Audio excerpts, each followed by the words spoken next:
All right, here we go. Avatar. We're catching up to the end of 2025 movies that we ended up missing. Yeah, But wrapping up. Fire and Ash.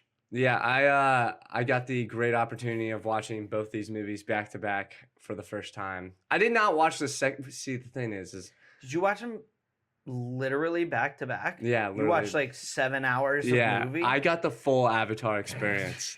And not only that, it was great because How long has it been since you watched the first one? That's an even better question to well, follow up that with.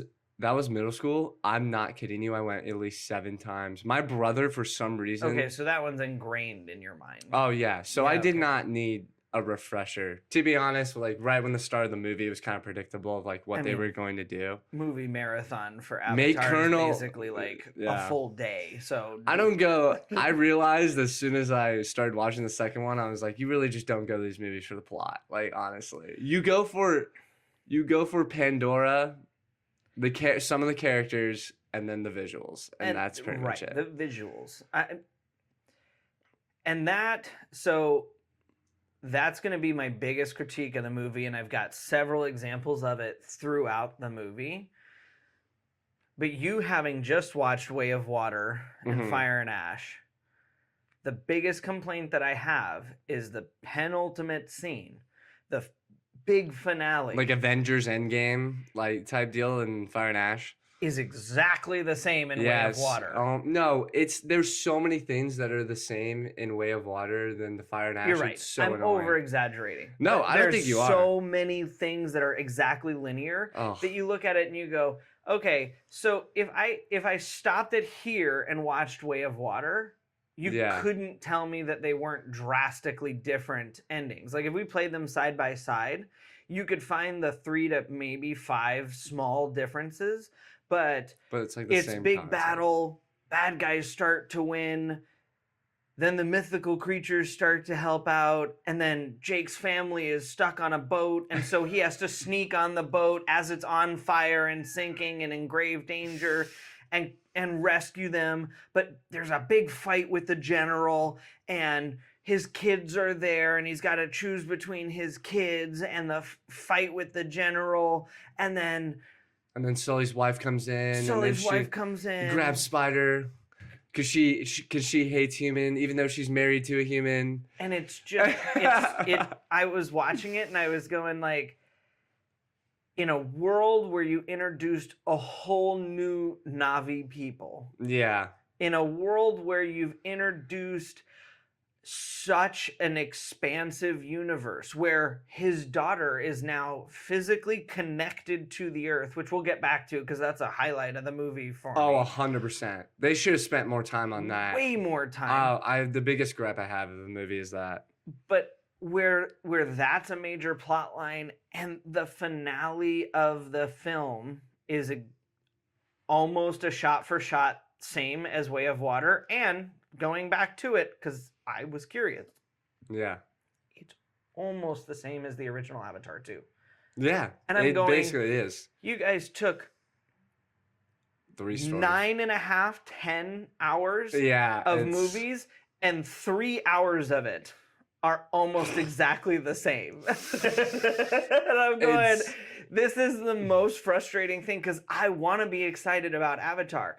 And it's gorgeous, and the world that you've built is really exceptional, and the world building is really exciting, and some of the characters are really decently written, and they have cool stories, but the stories you're actually bothering to tell are so repetitive and bland that it takes me out of some of this a bit, that I'm like, you can do more, and I want you to, because you have 4, 5, and 6. Yeah. I don't want to see 4, 5, and 6. I honestly, our 2 or 3 of 4, 5, and 6 is exactly like 1, 2, and 3, because there's no reason for me to. I mean, there's no. I know what's going to happen. You're going to be on the water. There's going to be a big battle. You're going to start to lose, but then the mythical creatures of Pandora will help you, and then you're going to fight the general on a boat.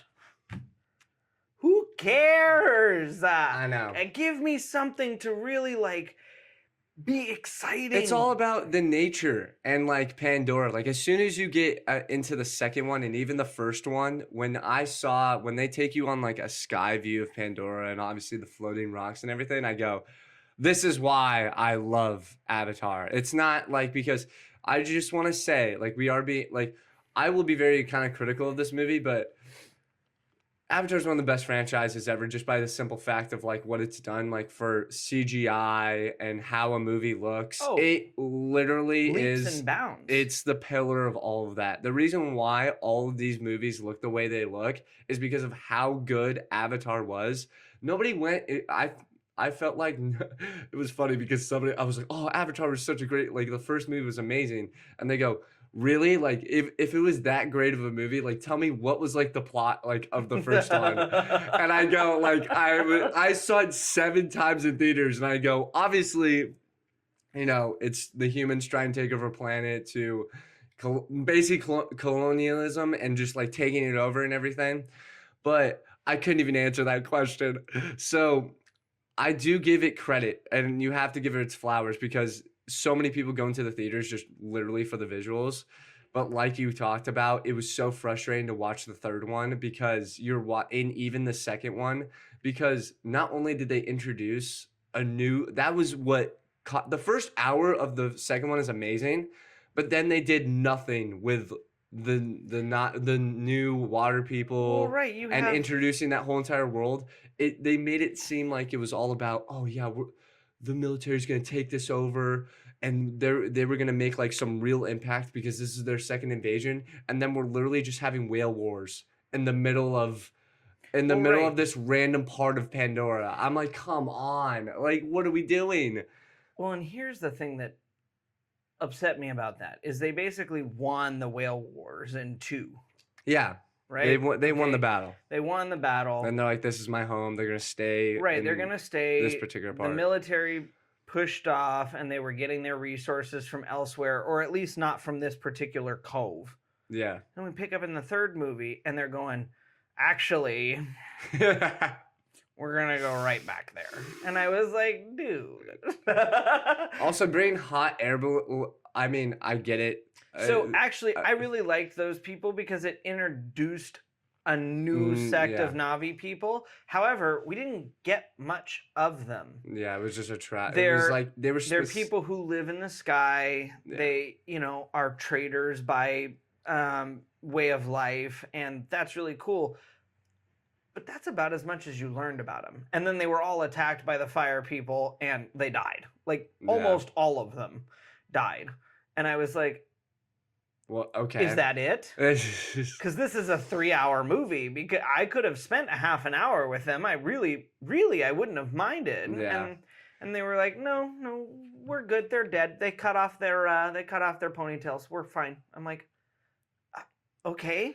It was I guess it was a good introduction to, and I'm just gonna say because I kind of forget like what their specific name of like their species is, but like the fire people and the water people, like it was a good introduction to like the fire people and like them as like a villain in the series, and then how they were gonna connect to the colonel and like how he was gonna use them. I really enjoyed the fire people. I really enjoyed the cooperation between the U.S. military and the fire people because I think that their kind of blind interest of ruling over people aligned very well. And then the general kind of aligning himself with their queen and putting himself at odds. That was great. With Earth. That was good. Was a really cool storyline to follow because having lived in a Na'vi body so long and not having connected with anything, and then finally finding some connection with something that pushed him more towards the understanding of exactly how Mike Sully ended up getting to where he got Jake Sully. Yeah. I mean, that he had a family and he stayed on Pandora and he did all this other stuff. It solidifies that story a little more to even their final fight, which was predictable and the same. But it brings you to a point of character depth and growth that you like to see. The best character growth was his daughter. Yeah, it was. I mean, the whole movie. And I want to see who she's played by, because I know her actress's name and I can't remember it. But that's the thing about Sigourney Weaver. Yeah. Which, because I know it's Sigourney Weaver, I'm like, okay, it's odd because we've seen her in the first film and we know her as Sigourney Weaver, and so and they're like, oh, like the kid, and you're like, okay, well, that's definitely just Sigourney Weaver, just shorter, but but I know Kiri, who is that was such an accurate. It's just little Sigourney Weaver, just short Sigourney Weaver. I could tell by the voice, but I was like, wait, it kind of threw me off a little bit. But well, right, like, and in the second film, I didn't notice it as much because I feel like she covered it a little better, and in this one, like in the scene at the end of the movie where they're all connected and Sigourney's actually standing there next to her daughter Avatar. Yeah. And they both talk, and I was like, you have no differentiation between character dialogue. You sound exactly the same. Anyway, Kiri, she's born basically as a clone. She can't connect to their god. She's having a hard time connecting to the earth, to the point where it puts her in seizures, and if she connects underwater, which is how they connect now because of where they're living, it can kill her. And then helping so many parts of this story move forward. I mean, every time she was on the screen, I was so like fascinated with that whole entire. The Earth lights up. She gives Spider the ability to breathe Pandora air. I thought they were gonna go all in. His biology. Oh my god!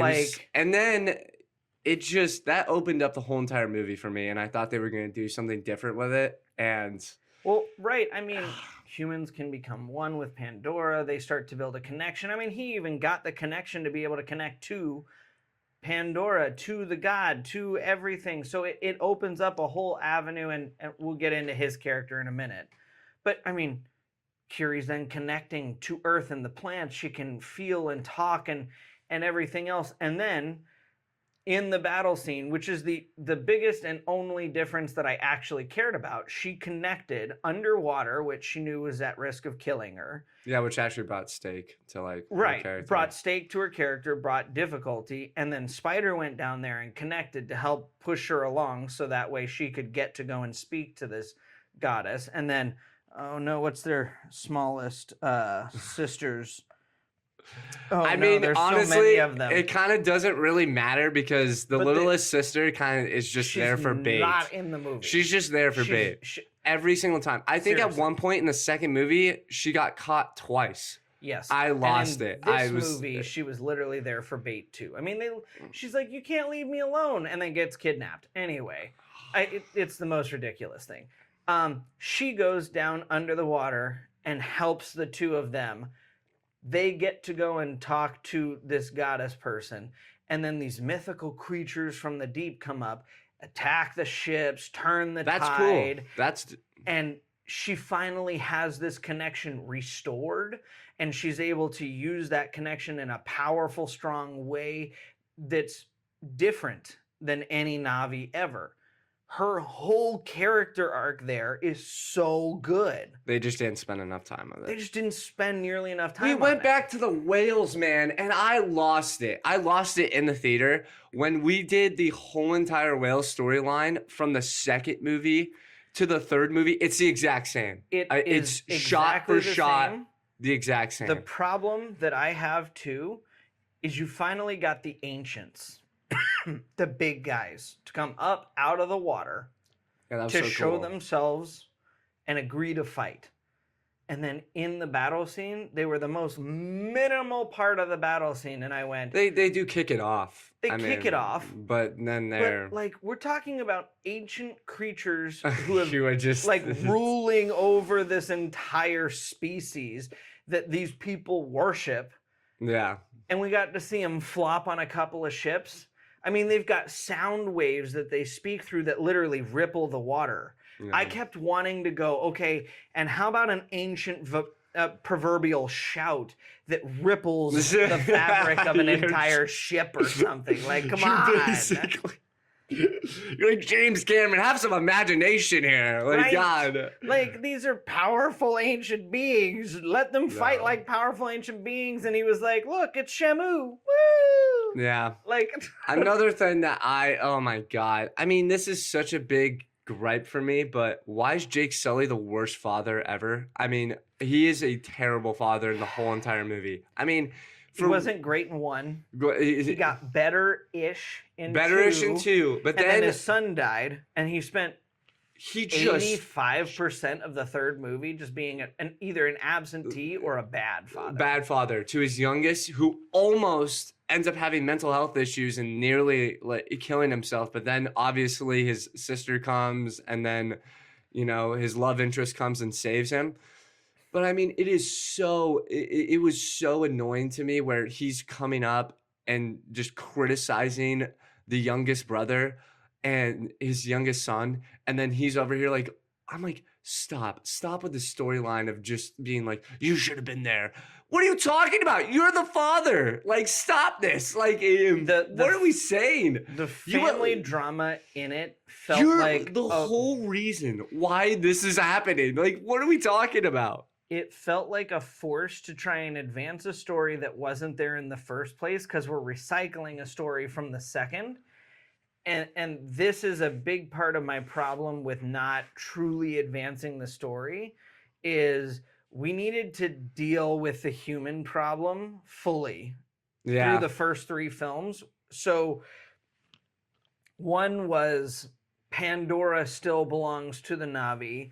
2 could have easily been, hey, fine, we won't attack the Pandora people, but we're going after the whales. Yeah, we're introducing a new side of Pandora. It's interesting. And then 3 could have easily still been the fire people, but taking the militant tribes of Pandora. I just don't know why. And hooking them up with the humans and going, okay, it's going to be the militant tribes of Pandora against the non-militant tribes of Pandora and have one big battle, but then get the humans off of Pandora. So for 4, 5, and 6, we have a fresh slate, a brand new story, and things that we can follow that isn't just the same recycled story. Yeah. Because talking about it now, what story are we getting out of 4? Nothing. I mean, I honestly don't even want them. I want them to take that like $1.6 billion that they made and just put it into some other franchise, whichever one you want. I mean, James Cameron has even talked about about just writing a book.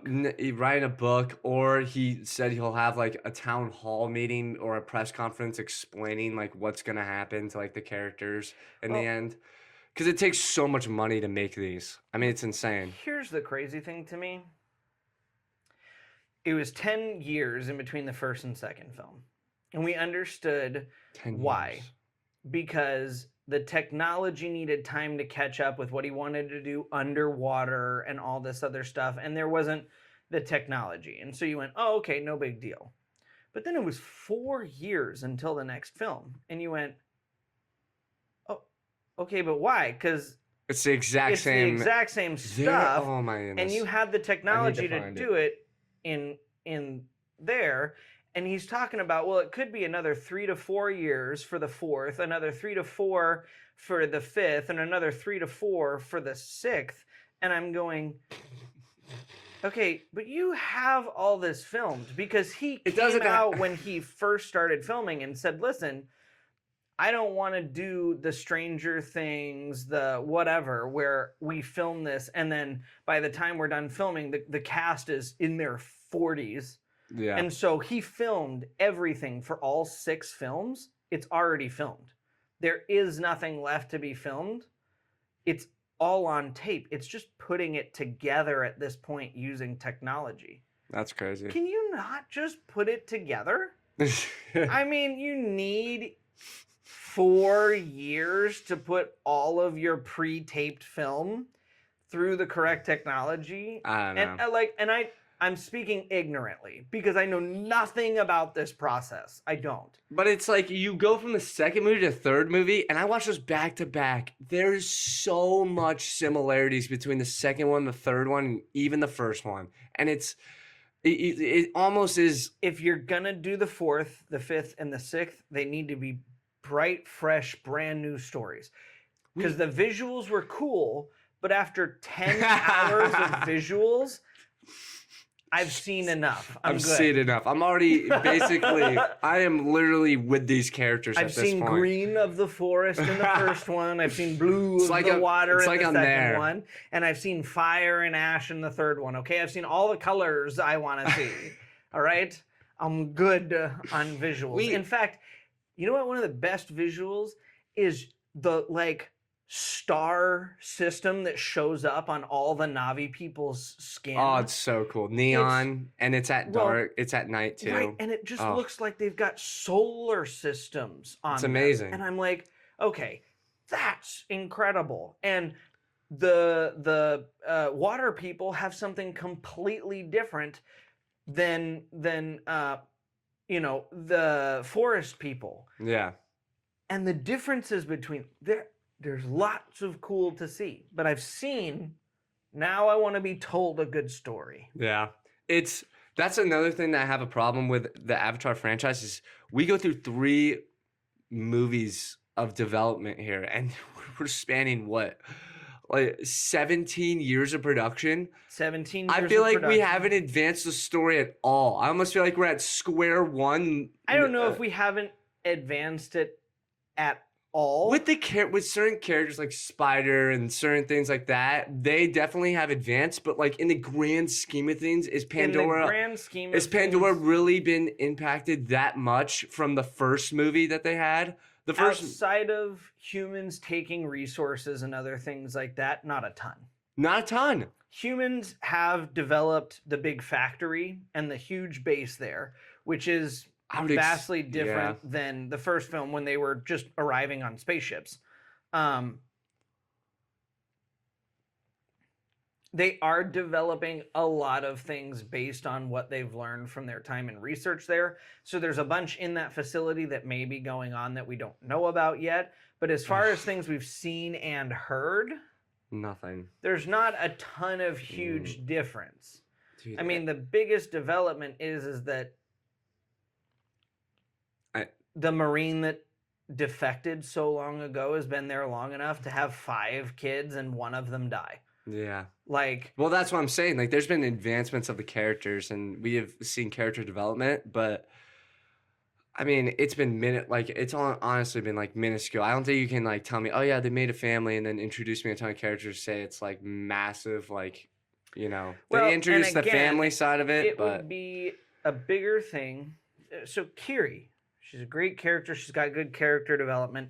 His eldest son, who's now deceased, had a lot of character development because he was set to take over the Forest Kingdom in his place. The afterlife aspect was definitely explored with him. So. The afterlife aspect's really good. But his current son, the surviving one, doesn't have a lot of pull for what makes him unique other than the fact that he's kind of a rebel. Yeah. And their youngest daughter has nothing except for the fact that she's really great bait in battles, and she doesn't know how to stay in caves where all the rest of the young children are put, so that way this isn't a problem. And his wife goes back and forth between being a kind, generous person to a bit of a racist against humans. Yes.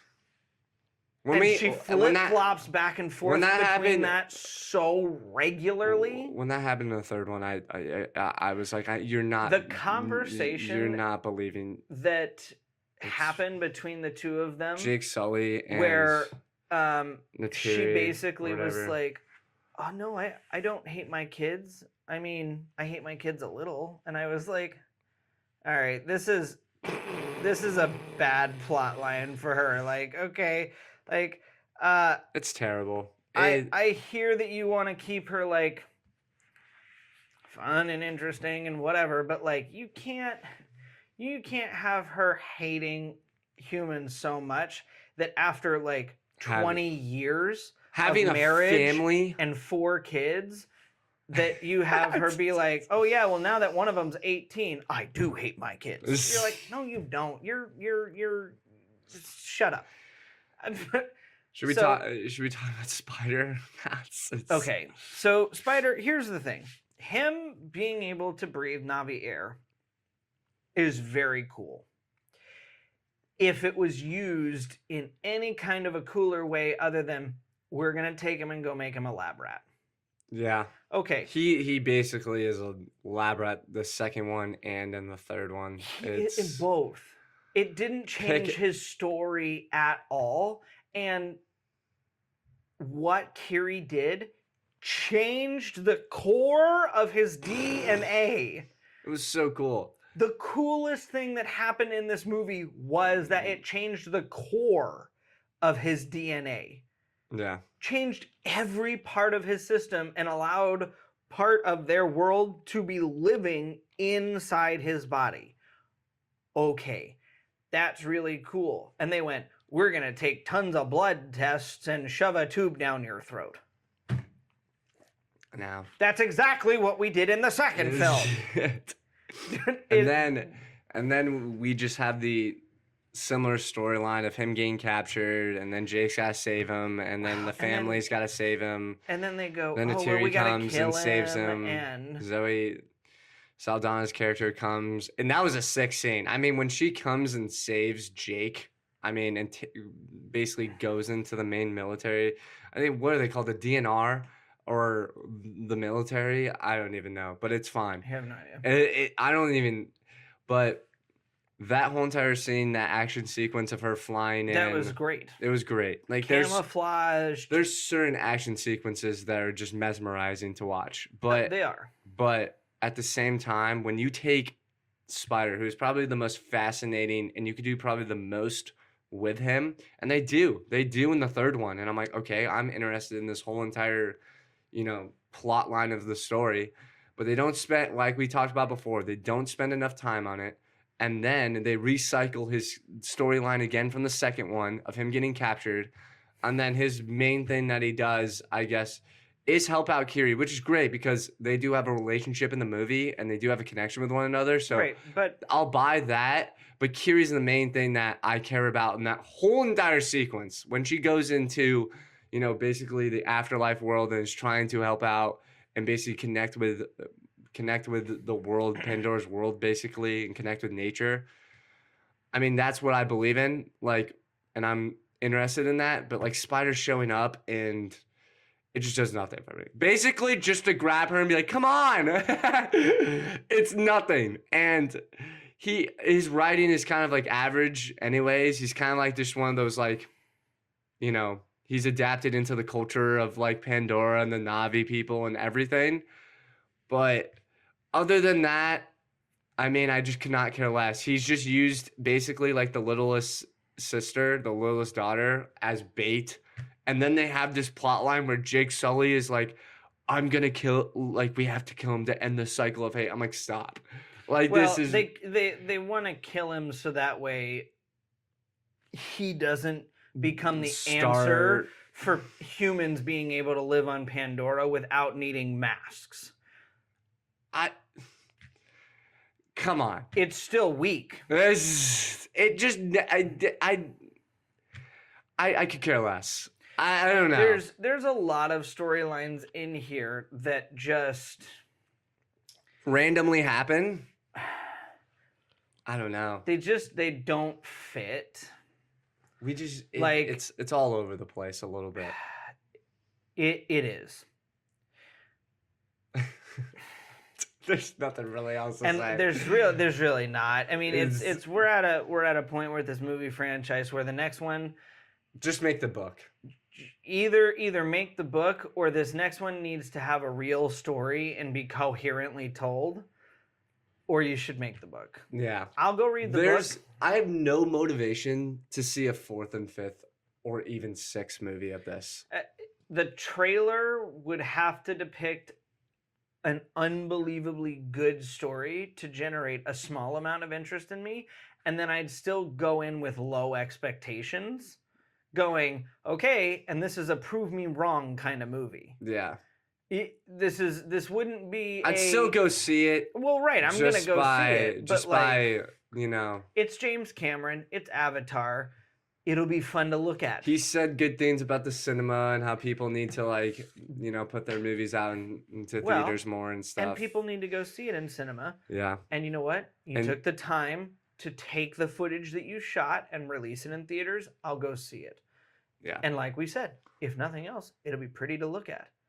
But it will. But to enjoy it like I want to enjoy movies, you got some big steps to take. It's just here's the overarching theme that I feel like we're talking about this. There's interesting stuff that they introduce in each movie, but the payoff for it is just minimal, and then the impact that the whole entire world of Pandora goes through is minimal. I think the best way to describe it is it feels like you keep wanting us to have anticipation for the next film, because in his mind he knows there's 6. Yeah. I need him to make the 4th movie like he doesn't know there could be 2 more. I just need to see because impact I know there's 6 movies kind of mentality takes you away from, we don't have to raise the stakes, we don't have to make you sit on the edge of your seat, we don't have to do any of this because there's no need to pay off this storyline, there's no need to build up any drama, there's no need to do any of this because, well, don't worry, I got like 12 hours more of footage to use, so we're good. There's gobs more story to tell. No, I want you to tell the story like it could be over at the end of this movie. If the 4th, I can't. If I literally will.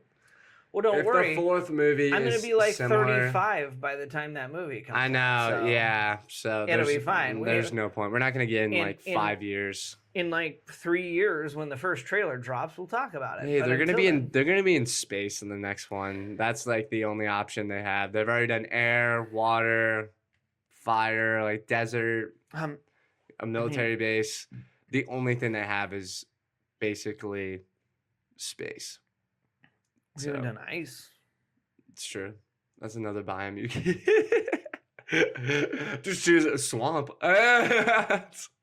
Just choose a biome. Right. I mean, But yeah, overall, I mean, Avatar as a franchise, I appreciate what's done for the visual aspect of cinema because, I mean, it looks amazing. There's some shots where I'm like, that is fantastic. It's unreal. And even watching it in my apartment on my TV,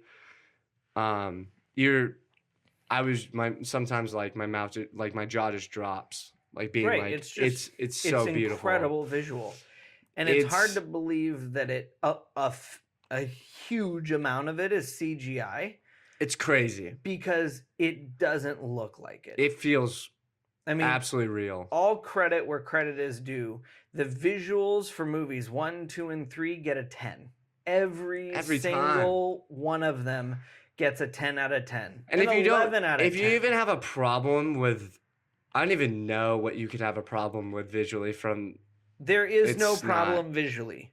Those movies visually are the best CGI has ever looked. Yeah. I mean, listen, superhero movies do great. Harry Potter did great. All this. Nobody puts their entire world into CGI and has it look as realistic as this. I mean, maybe Planet of the Apes in some sequences with the characters, but in some, but the whole world. I mean, you've got the scene that insane. In this one that really got me was when it's really sucky because this is a tough scene. When he's going to kill himself, but you've got the sea people out there, his love interest, his best friend, and his sister. And Carrie comes up. And Kiri's skin is lit up with the solar system. His skin is lit up with the solar system. His love interest skin is lit up with the solar system. And then you have the 3 moons in the background with all the stars behind them. Wild. And I was like, I know I should be really upset because he's out here to kill himself, but it's beautiful. It's so beautiful. Oh my gosh. look at it. I just want to stop it like right here and just like, and like 3 of them are crying, and I'm like, stop, you're ruining it. Like, there's those reels and TikToks that, you know, they just take the best shot of either like an anime, a movie or something, and they put like the most majestic music in the background. I'm so surprised I haven't gotten any of those on my feed for Pandora. It's like unreal. The first shot and the second one, I go, my God. It's so good. It's insane. The floating rocks, like the biomes, everything. But the story is just where we're basically like freaks of cinema. So it's like we watch a lot of stuff. It's just when you have a franchise this big and they're always on the #1 list for grossing movie money and everything. We're watching 60 stories a year minimally, and that's just the ones we do reviews for. You have yourself comparing it to other ones. And you compare it to every other story that's been told throughout the year, and you go, okay, so but if you asked me about this story a month from now, or even a week from now, after we go see Bone Temple, I'm not going to remember it. Oh, I ain't gonna. I'm not going to remember it. And that's a problem. Now because, like, Bone Temple's a story that I imagine coming back 6 months from now, like we did with 28 Years Later. Yeah, they're gonna come out. I know everything that happened in that story. Honestly, do you think Bone Temple? I think they're gonna come out with two movies this year, right? I think so, because I think one comes out in January and then the other in December. Yeah, because they came out with the first one 28 Years Later with in summer. In July. And then they came out with this one January, and now they're going to be, oh my God. So we might even get the third by summer. Yeah. Which would be insane. Anyway, but this is the point. We're going to forget about it. We're going to forget about it. And it's another Avatar movie comes out. It's been 7 months since that movie, and we're still knowing the story, hyped up about it, crazy I'm rewatching about the today. One, I'm rewatching it today. Just thrilled. I have to do a lot of stuff. That's what I want from Pandora. And we're not going to get it. We're not. Not yet. James Cameron. It doesn't. Also, listen, here's my gripe also with the Avatar movies too. If you're going to repeat something, it doesn't have to be it doesn't have to be 3 hours. It doesn't. It does not. You do not need to force a 3-hour runtime just because you've done it for previous movies. Let's do this a quick PSA for all movies, TV shows, everything. Except for Doomsday. Nope. Doomsday included. No, Doomsday. 3 hours and 40 minutes. Long runtime does not dictate quality. Facts. Game of Thrones. They increased the runtime to 1 hour and 30 minutes, and it was awful. Terrible. Awful. Just making it longer doesn't make it good. Okay? That's a great take. It's a fantastic take. I don't know who did it first. I can't tell you who started it. Okay, so I can't point fingers at anybody. But sometime in the last 3 to 5 years, somebody went, well, just make it longer. And then it'll be good.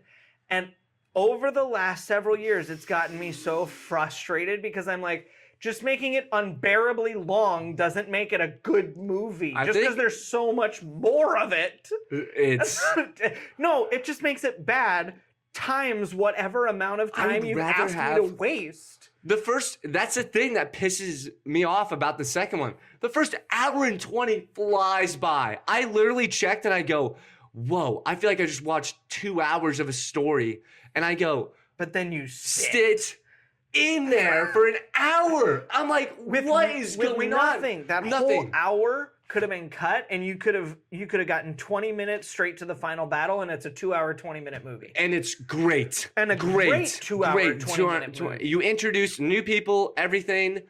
We're good. We're going into the third one. I'm hyped. You're introducing another thing. Then you make it this big bombastic. Like, I will be like, okay, 3 hours, we're fine. Longer doesn't mean better. It's great. Honestly, put that up right here. Longer doesn't mean make it better. It doesn't. Just make good movies, okay? Quality over quantity. Yes. Greenland 2. Hopefully I said that right. You did. Okay, good. Yes.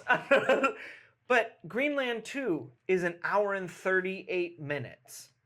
It's a disaster movie about the end of the world. Great.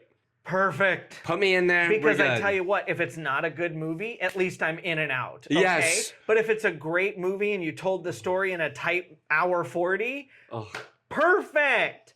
I don't need it to be crazy long. I need it to be good. And do good in whatever time that requires. This is my argument against the Snyder Cut. This is where it started. I found the finger to point. No, I think it was The Irishman with Martin Scorsese. It may have been. 3 hours and 15 minutes for a mob movie? Are you kidding me? But the Snyder Cut was an hour and 40 minutes. And then Snyder said, well, if I got to release my cut of it, then it would be a good movie. You know how many people after that, directors after that said, oh yeah, if I had the director. Right, if I think it was my director's the cut? director of Thor the Dark World. I can't remember. Nobody wants to remember that. He goes, if I had a Snyder Cut, it would be a phenomenal movie. I'm like, get out of here. Stop. Right. And this is where it started because that movie came out, it was a 3.5 hours long. And at 3.5 hours long, it was okay. It wasn't an amazing movie. It made the Justice League like admirable. The best part of that Snyder Cut is the ending. But it made it acceptable. It wasn't a great movie. And the first thing that I remember telling one of my buddies, because we didn't even know each other back then when the Snyder Cut originally came out, was if you have to take an 1.5 hour long movie and add 2 hours to it to make it an okay movie, it wasn't a good movie to begin with. This is the problem. You can't take a bad story and add 2.5 hours to it and go, good story. No, it's wrong. No. It's either a good story, and if you tell 2 hours more of it, it becomes a masterpiece, or it's not a good story, and you can add 10 hours to it, and it won't get a lick better. It's infecting cinema a little bit, and in a world where, and it's not like, listen, I can watch a 3-hour movie, okay? I can watch a 3-hour movie. No problem. Some of my favorite films are, 2.5 hours, 2 hours and 45 minutes. Hell, Christopher Nolan's films are all like 2.5 hours, on that. I mean, Batman. 2.5 hours is fine for me, but when you get into the 3 hour, if Oppenheimer, for example, like that's. And listen, I really liked Oppenheimer. We haven't reviewed it personally yet. I liked it, but it's another one of those films that I went. It drags a little. We could have chopped this a little. Yes, we could have. The Batman. Good movie, but we could have chopped this a little. We're spending 20 minutes at the end of him just staring in the sky, watching the helicopter go. Could have chopped it. Could have. Some of these things just need to be high and tight. We cut highlights for a living. We know you cut things on a budget. You show the important stuff in the time you have. Okay. Oh my God. Do that. Get me to my main course. No, hold on. We can't. That's a deep cut. But that's the whole point. People think that fluff is good. No. Quality over quantity. Get me to quality. If you can sort of, that's why. And I kind of want to stick with this a little bit. That's why I appreciate Far From Home, and I know you hate the movie. I get it, but can I just explain it for a little bit? The first hour of that movie, it's kind of fluff, and we're kind of just like, okay, we're like in this sort of randomness. But then when we see the turn, that's when the movie picks up, and it doesn't feel like a 2.5 hour movie, and then it kind of takes me there. But I wish that's probably a bad example. Of an hour of we don't need to review. We had 20 minutes of fluff. Yeah, or a half an hour of fluff. I feel it. We could do this all day with like movies, but the point is, cut it down. Cameron, if we're gonna do it, let's high and tight it.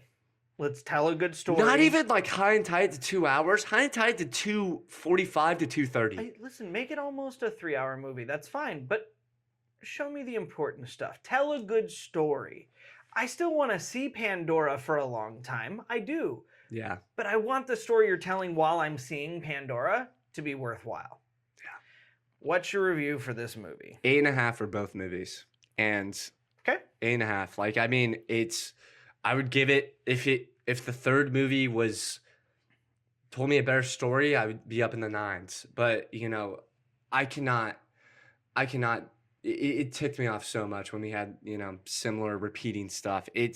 You know, especially in a franchise like that where you make a lot of money. It's almost like, I understand they got lost and we have to make this the best possible movie. Like, what can we make? I'm sure they thought of sequences where like, okay, let's make this the most beautiful thing possible. But in doing so, the story and, you know, the most interesting parts of the third movie, they just don't focus on enough. And then we get a repeat of some plots with some characters like Spider. So there's cool things that they introduce. But it's an 8.5 for sure. It's enjoyable for sure. It's a very enjoyable movie. But if I'm going to nitpick it, I mean, those are my nitpicks, and they're pretty big nitpicks. I mean, they're not really nitpicks. They're kind of like glaring problems with the second and third one. They are. And the first one's a masterpiece. I think the third one's like a 9.5. The first one's always going to get a 10 out of 10. Yeah, 10 out of 10. I'm going to love that movie forever. I'm ignoring its flaws. It's one of those franchises. I know it has flaws. It's one of those franchises where it made so much money. Guys, it's like Stranger Things. Like, guys, we got to make like 4 more of these. Right. And then the documentary comes out for the season 5. I mean, hold on. I could get into that. We won't go into that now. 8.5 for both movies. It's pretty good. Way of Water for me was a 7-8. I didn't like it as much. I loved the visuals so much. It's a 10 out of 10. But the story was really tough for me. I just couldn't get on board with it. Yeah. I liked the story sort of better, but it was such a repeat of 2 that it bogged me down. But we got Kiri. We got a bit of variation with Spider. We got to see some additional character development that I really enjoyed. And so I'm giving Fire and Ash an 8.2. Yeah. So 10, 7, 8, 8.2. Across the board, that's my trilogy for you. 1 is a 10 out of 10 every single time. Every single time. Literally advanced. It's like Jurassic Park. Like the first one is a 10 out of 10, then all the others are like 6s.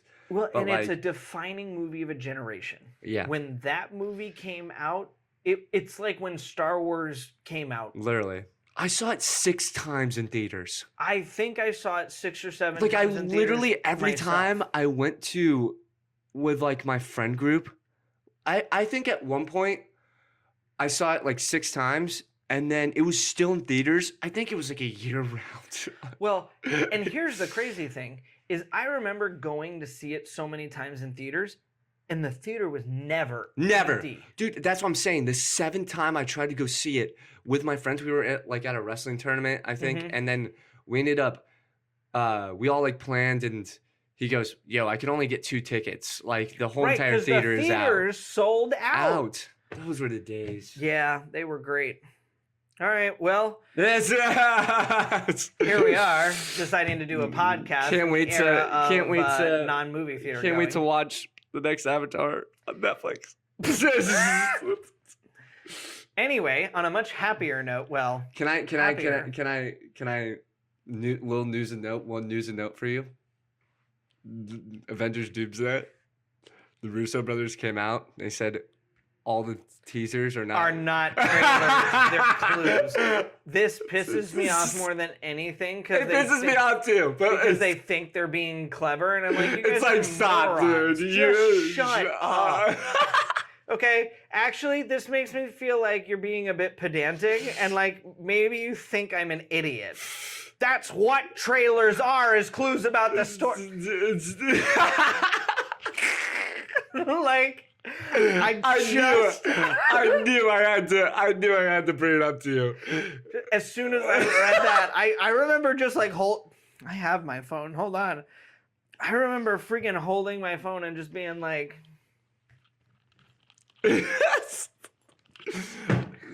all right. No, I did too. I go, stop, dude. You think there's one kid like out there being like watching Steve Rogers hold the baby, and he goes, I figured something out. Somebody who's really obsessed definitely downloaded every trailer and put it into Adobe. And it's like, maximizing it right now, going like, all right, look for the symbols, find them, the messages here. Like writing down the script of their writing. Oh, he said they like 20 times. Stop. If you guys want people to be this excited about your new movie, make movies that make them excited about your new movie. Wow. Don't do stupid stuff like this. I ought to smack you. What are we doing? That's a good quote. It's gonna be great. Anyway, we're on to bigger, better, brighter things. Greenland 2. Greenland 2. That is gonna be. I'm watching the first and second one today. It's gonna be funny. It's gonna be great. Funny. The world ends. It's gonna be funny. I'm just gonna laugh because I don't know, these disaster movies. I just find them kind of like it's like I don't all know. the same. I always really I like Gerard Greenland Butler, 1. dude. Gerard Butler's great.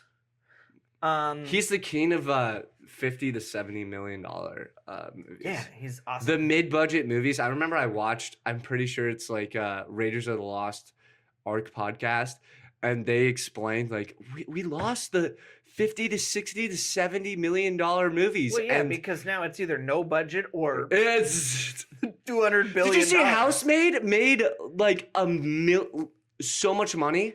We're gonna have to go back and watch it. Yeah, we haven't seen it. Can you squeeze it in? Well, yeah. I mean, because if you can, I'll go see it. Well, yeah, I can see it next week. So we'll see Housemaid. That'll come up too. Yeah, it's a book. I mean, I'll power read it before this weekend. Yeah, dude, I'm only through the first chapter of the Odyssey.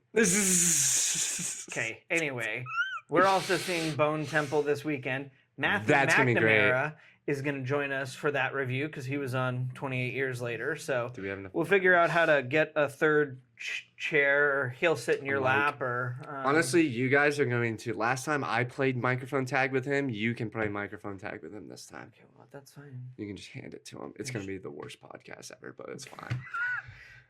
Matthew's like, I don't know. All right. Anyway, fake Cine-Files. We're good. Bone Temple, Greenland 2, Housemaid, apparently, because it made $200 million on a $30 million budget. Yeah, we got to talk about Housemaid. Yeah, we got to talk about Housemaid. Anyway, thanks for listening. Sorry, James Cameron. We love you. See ya.